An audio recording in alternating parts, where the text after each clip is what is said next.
The untouchable True School Sports Empire. And y'all know the rest, man. Now listen, I guess so. we got Johnny back here, with another video. We're here in camp, making passing time, but being great and staying on the grind and staying professional, right? As we trudge forward towards Angel Leo versus Rais Salim on May the 9th. Be there, be square. But we come with a special video with Johnny to talk about My very good friend. very good friend of his and a guy that put himself on the map. Really with the win in his last fight against Elijah Garcia.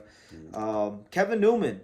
You're actually part of Team Kevin Newman. Yeah. Like you're legitimate. Same way you're part of Team Angel Leo. You are part of Team Kevin Newman. You are an active contributor to Kevin to Team Kevin Newman. So before we get into like Kevin Newman and what could be next for him, you got anything to say about like I guess your relationship with Kevin Newman and just how all that came about?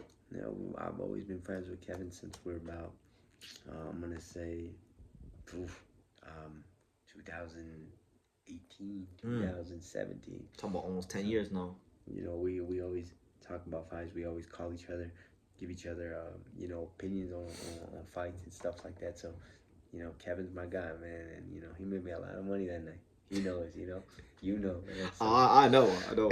But shout out to my boy.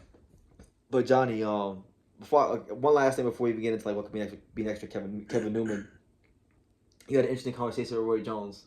Yeah. And Roy, I've had Roy on this channel. Roy has been very high on this channel about Kevin Newman. What did Roy tell you about Kevin Newman's talent level? Yeah, that he's one of the best fighters he works with. And then he said, because we were talking about the fight, and I said, yeah, Elijah couldn't handle his hand speed. And then Roy said, it's not just Elijah, it's the whole division. I was like, yeah, you know what? He's telling the truth, because Kevin does have one of the fastest hands I've seen in the division. And I won't mention who, but I've seen him stop a very high level. A big name? Big name, that former world champion, and I'd like to see him get a shot with some of those guys. Okay. So that being said, he beat Elijah Garcia. He's not currently ranked in any of the top 15 of the sanctioning organizations. But Johnny, what do you think is a realistic next step for Kevin Newman? But he will be. Realistically, you want think about this. Kevin Newman beat Elijah Garcia, but who did Elijah Garcia beat? Resendiz. Resendiz. My bad.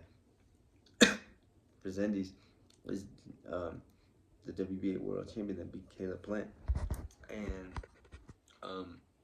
Resendiz is now fighting Jaime Munguia. So I think you got to put Kevin in that mix, or at least give him a shot. If he was able to perform at that level, pause that for a second, dog. All right. Anyways, I've seen Kevin Newman in there with big names performing well, and he's constantly in the gym, always working, and he's got a beautiful family as well. And like I said, Elijah Garcia, he beat someone like Resendiz, that's the current champ right now, and Resendiz is going in there with Munguia. You got Caleb Plant that Resendiz beat, so at least to an extent, I know people don't like to believe like in the triangle theory and stuff like that. I think we can at least throw him in there with some of those guys and expect a big name for him soon in that division.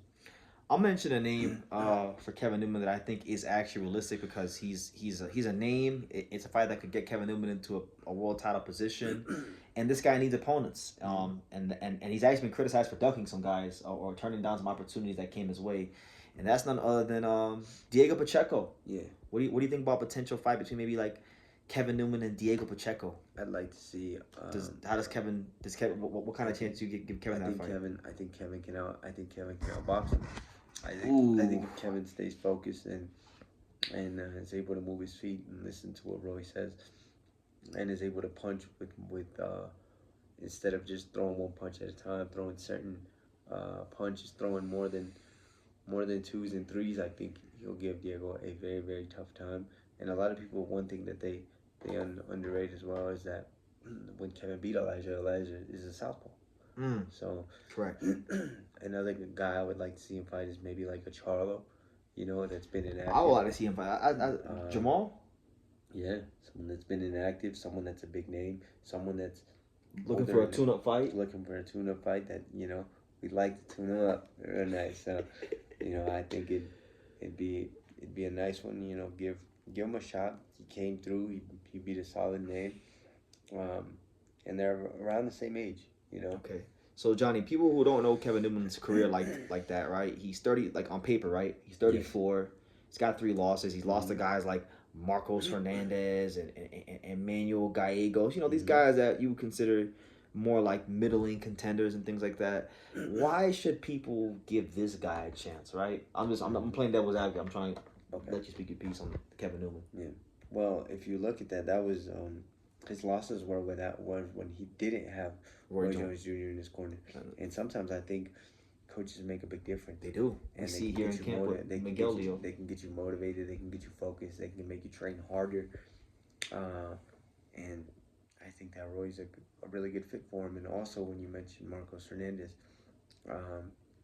he adjusted and they rematched and he won. That's right. You're right. Convincingly. You're right. And a lot of these guys, a lot of these fights in Kevin's career where he did take losses or didn't perform as well, that was earlier in his career. Now Kevin's more fully developed, and I think if you look at Kevin, his record might not indicate it, but Kevin is very skilled and Kevin is very talented, very athletic, and more athletic than most of these guys in the division.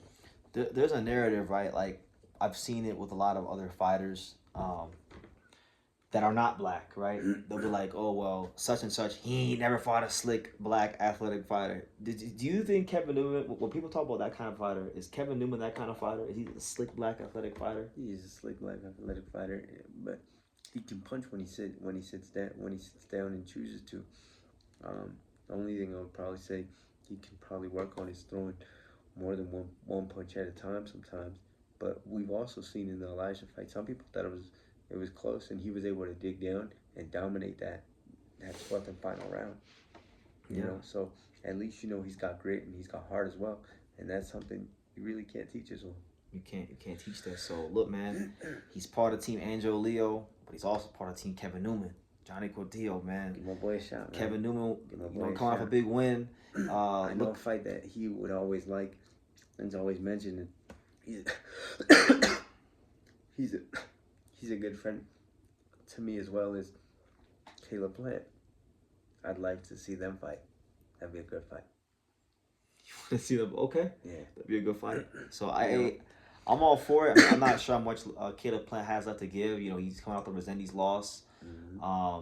That's a good crossroads fight. He's coming and Kevin's coming off a win. Caleb's coming off a loss. Caleb got much time left, but so if Caleb wants to be on that big level that he was once at, with the guys like the Canelo and you fight the guys like Resendiz and rematch or any of them kind of guys, the Billies, he's got to beat Kevin Newman, who has already been beaten 3 times. So it makes a lot of sense. But I'm gonna leave it at that, man. I'm looking forward to seeing what Kevin Newman can do because I was there when he fought Elijah Garcia. I ain't gonna lie, just for the sake of being real with this video, in the moment, I didn't think Kevin actually beat Elijah. I left my seat in the 9th round. I went to the medium to get my computer. I came back, and then Johnny was like, "Yeah, Kevin won." I'm like, "He did?" And but when I watch fights, BT knows that my scorecard is very accurate, and I told him that I had Kevin winning. Before this, I was like, I got Kevin up. Apparently, Roy didn't agree because Roy was going crazy on Kevin in that corner. He made an adjustment. And it paid off. So now he's in the mix of the 168 division. So leave your comments down below, guys. And make sure you guys take time to subscribe. And like I say in every single one of these videos, you can love me or you can hate me. But I'm just a kid from Daniel. So until next time, take care. Want to say hello? Say hello. Can you say hi, boxing world? Hi, boxing world. Can you say true school sports? Truth? Oh. Can you say true school sports? Say true school sports. Can you say the untouchable? Can you say the home of boxing? The home of boxing.